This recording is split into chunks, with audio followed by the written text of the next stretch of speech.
नमस्कार, हस्तक्षेप में आपका स्वागत है। मैं हूं अमलेंदु। पहले देखते हैं दिन भर की बड़ी खबरें डीबी लाइव के सौजन्य से, उसके बाद कुछ मनोरंजन की क्लिप्स। आपने अगर हमारा यूट्यूब चैनल अभी तक सब्सक्राइब नहीं किया है तो इसको सब्सक्राइब कर लीजिए। वीडियो को ज़्यादा से ज़्यादा लाइक और शेयर कीजिए और कमेंट बॉक्स में कमेंट करके अपनी राय भी बताइए कि इस खबर पर आपकी क्या प्रतिक्रिया है। तो आइए पहले देखते हैं दिन भर की बड़ी खबरें। बुलेटिन में बात होगी मोदी सरकार को सुप्रीम कोर्ट से लगे जोरदार झटके की, किसानों के तेज होते आंदोलन की, बात करेंगे भारत जोड़ो न्याय यात्रा के बढ़ते जन समर्थन की, सोनिया गांधी की रायबरेली के लोगों को लिखी चिट्ठी की, जानेंगे मोदी सरकार के खिलाफ अब किसने उठाई आवाज, और बुलेटिन के आखिर में देखेंगे जाने माने कार्टूनिस्ट इरफान की किस खबर पर पड़ी है तिरछी नजर। लेकिन सबसे पहले एक नजर आज की सुर्खियों पर। टीएमसी नेता महुआ मोइत्रा को ईडी का समन, विदेशी मुद्रा में लेन देन से जुड़ा है मामला। 19 फरवरी को पूछताछ के लिए बुलाया गया। चुनाव आयोग के फैसले के बाद महाराष्ट्र विधानसभा स्पीकर से भी शरद पवार को लगा तगड़ा झटका। स्पीकर राहुल नार्वेकर ने भी अजीत पवार गुट को ही माना असली एनसीपी। रोहित और रविंद्र जडेजा के शतक से राजकोट टेस्ट में भारत की मजबूत शुरुआत। तीसरे टेस्ट के पहले दिन इंग्लैंड के खिलाफ भारत ने बनाए 5 विकेट पर 326 रन। शेयर बाजार में तेजी, सेंसेक्स 227 अंकों की तेजी के साथ 72,050 अंक पर हुआ बंद। निफ्टी 70 अंकों की तेजी के साथ 21,910 अंकों पर हुआ बंद। तो ये थी आज की सुर्खियां। अब बढ़ते हैं आज की सबसे बड़ी खबर की तरफ। 2017 में मोदी सरकार चुनावी बॉन्ड योजना लेकर आई थी और जिस दिन मोदी सरकार ने इस योजना का ऐलान किया था, विपक्ष ने तभी इस पर सवाल खड़े कर दिए थे।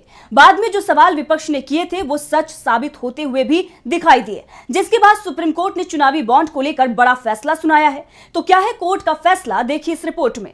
लोकसभा चुनाव से पहले एक बार फिर मोदी सरकार को बड़ा झटका लग गया है और ये झटका दिया है सुप्रीम कोर्ट ने। दरअसल सुप्रीम कोर्ट ने गुरुवार को इलेक्टोरल बॉन्ड की वैधता पर अपना फैसला सुनाते हुए इस पर रोक लगा दी है। सुप्रीम कोर्ट ने इसे असंवैधानिक बताते हुए रद्द कर दिया।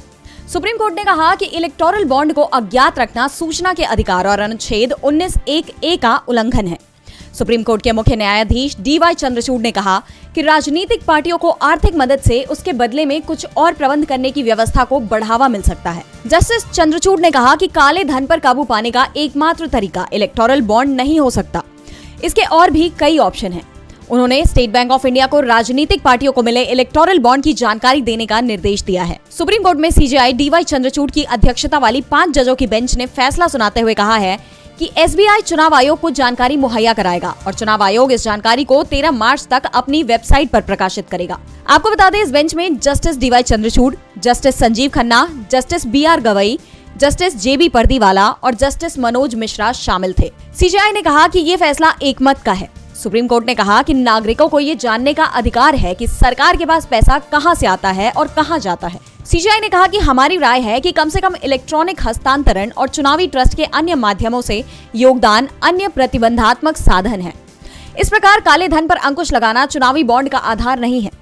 सुप्रीम कोर्ट का चुनावी बॉन्ड को रद्द करने का फैसला मोदी सरकार को बड़ा झटका माना जा रहा है। मोदी सरकार ने स्कीम को पारदर्शी बताया था, जबकि विपक्ष इसको शुरुआत से ही भ्रष्टाचार का नया जरिया और घोटाला कहती रही। सुप्रीम कोर्ट ने कहा है कि चुनावी बॉन्ड से ब्लैक मनी व्हाइट की जा रही है। सुप्रीम कोर्ट के इस फैसले की तारीफ करते हुए जाने माने वकील प्रशांत भूषण ने कहा कि सुप्रीम कोर्ट की तरफ से आज अहम फैसला आया है। चुनावी बॉन्ड लोगों के सूचना के अधिकार के खिलाफ था। बॉन्ड के बारे में जानना जनता का मौलिक अधिकार है। हर डिटेल्स वेबसाइट पर डालनी होगी।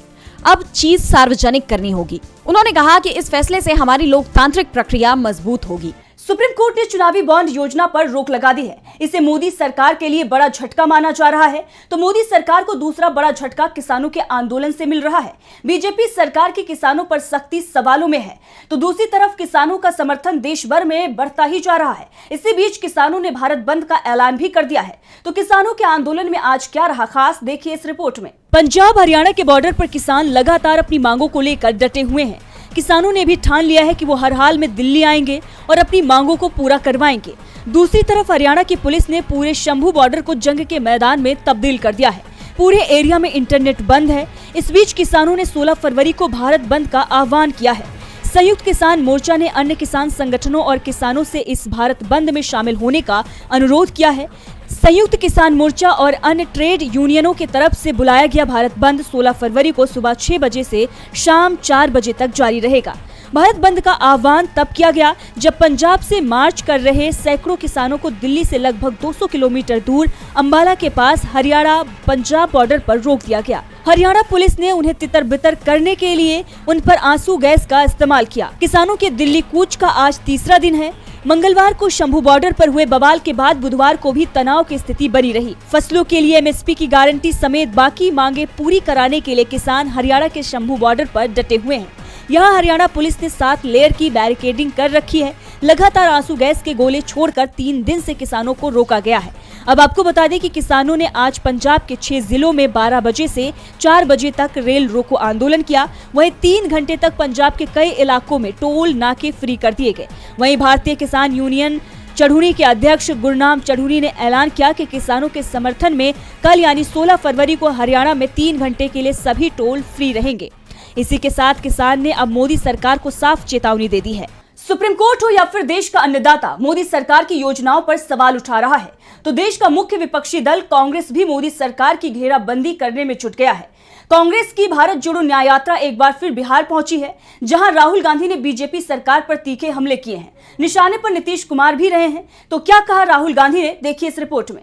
भारत जोड़ो न्याय यात्रा एक बार फिर से बिहार में है। बिहार के औरंगाबाद में कांग्रेस नेता राहुल गांधी ने विशाल जनसभा की। इस जनसभा में उन्होंने बिहार की एनडीए सरकार से लेकर मोदी राज में जनता के साथ हो रहे अन्याय तक पर बात की। मोदी राज में किसानों की दुर्दशा पर बात करते हुए कांग्रेस नेता ने कहा कि हजारों किसान दिल्ली की तरफ आगे बढ़ रहे हैं और मोदी सरकार उन्हें रोकने के लिए आंसू गैस के छर्रे से उन पर हमला करवा रही है। बीजेपी पूरे देश में नफरत फैला रही है। इनकी नफरती विचारधारा ने मणिपुर को अशांत कर दिया। हमने इसी नफरत के खिलाफ भारत जोड़ो यात्रा की और नारा दिया, नफरत के बाजार में मोहब्बत की दुकान। तो वही कांग्रेस अध्यक्ष मल्लिकार्जुन खड़गे ने कहा कि बीजेपी हमेशा बड़ी बड़ी बातें करती है, लेकिन उन्होंने बिहार को पीछे धकेल दिया। सिर्फ 17 महीने में हमारी महागठबंधन सरकार ने 4 लाख युवाओं को रोजगार दिया। वहीं नीतीश की पलटी मार पर करारा तंज कसते हुए कांग्रेस अध्यक्ष ने कहा कि बिहार के मुख्यमंत्री ने कहा था कि जान दे दूंगा लेकिन कभी उधर नहीं जाऊंगा, लेकिन सत्ता के लोभ और लालच में उन्होंने फिर से पलटी मारी है। इसके साथ ही उन्होंने बिहार की जनता से सत्ता में आने पर जातीय जनगणना कराने का और आरक्षण पर 50% की लिमिट हटाने का वादा किया। अब आपको बता दें कि कल यानी 16 फरवरी को न्याय यात्रा उत्तर प्रदेश में प्रवेश करेगी। भारत जोड़ो न्याय यात्रा देश में मोहब्बत का पैगाम दे रही है। तो दूसरी तरफ कांग्रेस संसदीय दल की नेता सोनिया गांधी ने आज अपने संसदीय क्षेत्र रायबरेली के लोगों को पत्र लिखा है, जिसमें उन्होंने यहाँ के लोगों से मिले प्रेम का जिक्र किया है। और क्या लिखा है सोनिया गांधी ने अपने पत्र में, देखिए इस रिपोर्ट में। सोनिया गांधी इस बार लोकसभा चुनाव नहीं लड़ेंगी। संसद में अब वो राज्यसभा के रास्ते पहुंचेंगी। कांग्रेस संसदीय दल की नेता ने राजस्थान से राज्यसभा सीट के लिए नामांकन भी कर दिया है। इस बीच सोनिया गांधी ने अपने संसदीय क्षेत्र रायबरेली के लोगों के नाम एक इमोशनल चिट्ठी लिखी है। इस चिट्ठी के जरिए उन्होंने रायबरेली के लोगों से हर वो बात कही है जो वो कहना चाहती हैं। सोनिया गांधी ने इस चिट्ठी में लिखा, मेरा परिवार दिल्ली में अधूरा है, वो रायबरेली आकर आप लोगों से मिलकर पूरा होता है। यह नेह नाता बहुत पुराना है और अपनी ससुराल से मुझे सौभाग्य की तरह मिला है। रायबरेली के साथ हमारे परिवार के रिश्तों की जड़ें बहुत गहरी है। आजादी के बाद हुए पहले लोकसभा चुनाव में आपने मेरे ससुर फिरोज गांधी को यहाँ से जिताकर दिल्ली भेजा। उनके बाद मेरी सास इंदिरा गांधी को आपने अपना बना लिया। तब से अब तक ये सिलसिला जिंदगी के उतार चढ़ाव और मुश्किल भरी राह पर प्यार और जोश के साथ आगे बढ़ता गया और इस पर हमारी आस्था मजबूत होती चली गई। कांग्रेस की पूर्व अध्यक्ष ने चिट्ठी में आगे लिखा, आस्था के इस रोशन रास्ते पर आपने मुझे चलने की जगह दी। सास और जीवन साथी को हमेशा के लिए खोकर मैं आपके पास आई और आपने अपना आंचल मेरे लिए फैला दिया। पिछले 2 चुनावों में विषम परिस्थितियों में भी आप एक चट्टान की तरह मेरे साथ खड़े रहे। मैं ये नहीं भूल सकती। ये कहते हुए मुझे गर्व है कि आज मैं जो कुछ भी हूँ आपकी बदौलत हूँ और मैंने इस भरोसे को निभाने की हरदम कोशिश की है। सोनिया गांधी ने अपने स्वास्थ्य और बढ़ती उम्र का जिक्र करते हुए लिखा, अब स्वास्थ्य और बढ़ती उम्र के चलते मैं अगला लोकसभा चुनाव नहीं लड़ूंगी।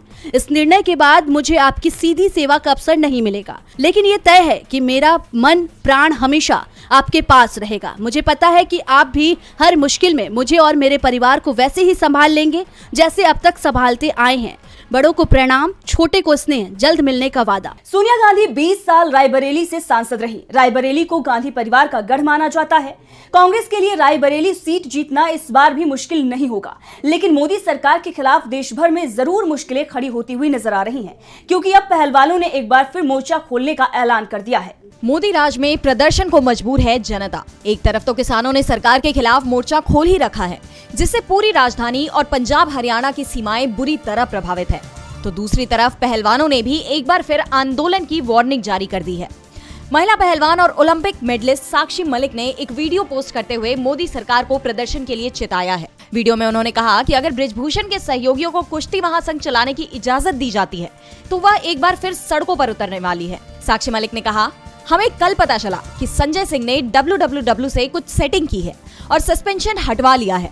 मैंने कुश्ती से संन्यास भले ले लिया है, लेकिन मैं बृजभूषण और उनके लोगों को फेडरेशन चलाने और महिला पहलवानों को परेशान करने नहीं दूंगी। इसके साथ ही उन्होंने सरकार से अनुरोध किया है कि वे बृजभूषण से जुड़े लोगों को कुश्ती महासंघ से हटाकर किसी ऐसे व्यक्ति को शीर्ष पर बैठाएं जिसकी छवि साफ हो और वह सक्षम हो। आपको बता दें, इससे पहले लंबे वक्त तक चली भारतीय कुश्ती महासंघ के पूर्व अध्यक्ष और बीजेपी सांसद बृजभूषण शरण सिंह के खिलाफ पहलवानों के आंदोलन के बाद उन्होंने इस पद से इस्तीफा दे दिया था और बाद में कुश्ती संघ के चुनाव में बृजभूषण शरण सिंह के करीबी संजय सिंह अध्यक्ष चुन लिए गए थे। आंदोलन के बाद वर्ल्ड रेसलिंग फेडरेशन ने भारतीय कुश्ती संघ पर बैन लगा दिया था, लेकिन हाल ही में ये बैन हटा दिया गया है और इसी को लेकर महिला पहलवानों का गुस्सा अब सामने आने लगा है। महिला पहलवान साक्षी मलिक ने सरकार से कहा है कि वे जल्द से जल्द बीजेपी सांसद बृजभूषण शरण सिंह के सभी सहयोगियों को बर्खास्त करें, वरना एक बार फिर प्रदर्शन किया जाएगा। अब महिला पहलवानों ने यह साफ कर दिया है कि भारतीय कुश्ती संघ में बृजभूषण के करीबियों की सफाई जरूरी है। सरकार को ऐसे लोगों को बर्खास्त करना ही होगा। अब फैसला मोदी सरकार को लेना है, तो एक फैसला अब इलाहाबाद हाईकोर्ट को भी सुनाना है। वाराणसी के ज्ञानवापी मामले में हाईकोर्ट में सुनवाई पूरी हो गई है। हाईकोर्ट ने फैसला सुरक्षित रख लिया है। तो क्या है पूरा मामला, देखिए इस रिपोर्ट में। वाराणसी के ज्ञानवापी परिसर में स्थित व्यास जी के तहखाने में पूजा करने के मामले में इलाहाबाद हाई कोर्ट में सुनवाई पूरी हो गई। अदालत ने आज फैसला नहीं सुनाया और कोर्ट ने अपना फैसला रिजर्व कर लिया है। बता दें कि हिंदू पक्ष की ओर से सुप्रीम कोर्ट के वरिष्ठ अधिवक्ता CS वैद्यनाथ ने बहस की। वैद्यनाथ ने तकरीबन 40 मिनट तक दलीलें पेश की। उन्होंने कहा कि ज्ञानवापी के दाहिने हिस्से में तहखाना स्थित है, जहां पर हिंदू वर्ष 1993 तक पूजा कर रहे थे। ऑर्डर 40 रूल 1 CPC के तहत वाराणसी कोर्ट ने DM को रिसीवर नियुक्त किया था। यह फैसला किसी तरह से मुस्लिमों के अधिकारों को प्रभावित नहीं करता है, क्योंकि मुसलमान कभी तहखाने में नमाज नहीं पढ़ते थे। इसके बाद मुस्लिम पक्ष की ओर से सीनियर एडवोकेट सैयद फरमान अहमद नकवी ने बहस शुरू की। नकवी ने कहा कि 151, 152 CPC को हिंदू पक्ष ने सही ढंग से नहीं पेश किया। उन्होंने दलीलें दी थी कि DM को रिसीवर नियुक्त करना सच में हितों में विरोधाभास पैदा करना है। नकवी ने दलीलें दी कि जिला जज के आदेश में बड़ी खामी है, उन्हें अपने विवेक का प्रयोग करना चाहिए था। व्यास परिवार ने अपने पूजा के अधिकार को काशी विश्वनाथ ट्रस्ट को ट्रांसफर कर दिया था, तो उन्हें अर्जी दाखिल करने का कोई हक नहीं था। नकवी ने कहा कि DM पहले से ही काशी विश्वनाथ ट्रस्ट के पदेन सदस्य हैं, तो उन्हें ही रिसीवर कैसे नियुक्त किया जा सकता है। हिंदू पक्ष को ये मानना चाहिए था कि DM ट्रस्टी बोर्ड का एक हिस्सा है। जिला जज कुछ चीजों को सुविधाजनक बनाना चाहते थे, इसलिए उन्होंने ऐसा आदेश पारित किया। नकवी ने कहा कि किसी भी तहखाना का कोई उल्लेख दस्तावेजों में नहीं है। प्रासंगिक दस्तावेजों में किसी स्थान पर स्थिति संपत्ति का सामान्य विवरण दिया गया है। नकवी ने पंडित चंद्रनाथ व्यास के वसीयत दस्तावेज का हवाला दिया और उन्होंने कहा कि इस दस्तावेज में संपत्ति का कुछ विवरण दिया गया है, लेकिन सब कुछ नहीं है। देखना हाई कोर्ट किसके पक्ष में फैसला सुनाता है। कोर्ट पर सभी की नजरें टिकी हुई हैं, तो नजरें इस समय बिहार की सरकार पर भी टिकी हुई हैं। नीतीश कुमार ने विश्वास मत तो जीत लिया, लेकिन अपने सहयोगी दलों का विश्वास जीतने में वो कामयाब होते हुए नजर नहीं आ रहे हैं। जीतन राम मांझी ने एक बार फिर नीतीश की परेशानी को बढ़ा दिया है। विधानसभा स्पीकर अवध बिहारी चौधरी के खिलाफ लाए गए अविश्वास प्रस्ताव में NDA के साथ खेला हो गया था। अगर जीतन राम मांझी ने नीतीश कुमार की मदद नहीं की होती तो अवध बिहारी चौधरी को हटाने के लिए जरूरी 122 वोट पूरे नहीं हो पाते और अविश्वास प्रस्ताव गिर जाता, जिसके बाद नीतीश कुमार की सरकार के लिए फ्लोर टेस्ट पास करना बेहद मुश्किल हो जाता। और अब जीतन राम मांझी अपनी मदद की कीमत मांग रहे हैं। मांझी ने नीतीश कुमार से एक बार फिर हिंदुस्तान आवामी मोर्चा के लिए एक और मंत्री पद मांगा है। अभी नीतीश सरकार में जीतन राम मांझी के बेटे संतोष सुमन मंत्री हैं। मांझी ने कहा है कि हमारी ये मांग है कि हमें 2 मंत्री पद मिलना चाहिए। साफ है कि मांझी ने एक बार फिर जेडीयू बीजेपी सरकार पर दबाव बनाना शुरू कर दिया है। मांझी ने तो ये पहले ही कह दिया है कि उन्हें महागठबंधन से सीएम पद का ऑफर है। बिहार विधानसभा में हम के 4 विधायक हैं और इस समय विधानसभा का जो गणित है उसमें ये 4 विधायक ही सत्ता का संतुलन एक तरफ से दूसरी तरफ झुका सकते हैं। ऐसे में मांझी की जरूरत एनडीए और महागठबंधन दोनों को है। और मांझी के तेवरों से ये साफ हो गया है कि बीजेपी और जेडीयू ने फ्लोर टेस्ट से पहले उनसे जो वादे किए थे पहले उन्हें पूरा किया जाए, उसके बाद ही वो अपने पत्ते खोलेंगे। वैसे मांझी ने नीतीश कुमार पर तंज कसते हुए यहाँ तक कह दिया कि नीतीश एक मंत्री पद और दे देंगे तो अच्छा ही होगा और नहीं देंगे तो वो भी उनका अच्छा ही होगा। और बुलेटिन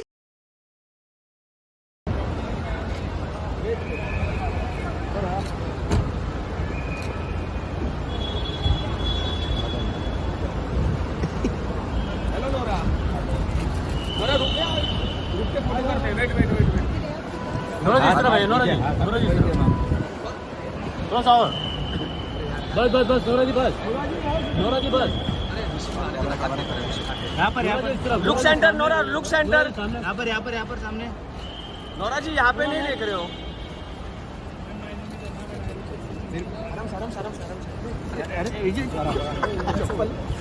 क्या कर रहे हैं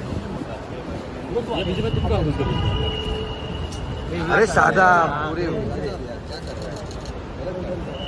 वो साइड चला अरे यार मुनीर भाई तुम तो समझाना पड़ता है। यहाँ पर नोरा जी एकदम सामने ग्लास में यहाँ पे देख लो ना नोरा जी इधर एक बार। ओके थैंक यू धन्यवाद बाय।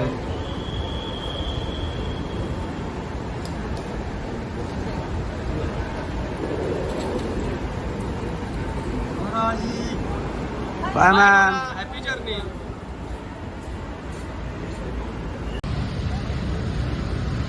अभी हुआ नहीं है बाहर लेकिन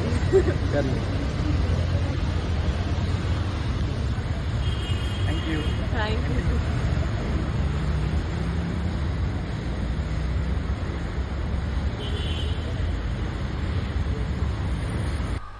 आशा है ये वीडियो आपको पसंद आया होगा।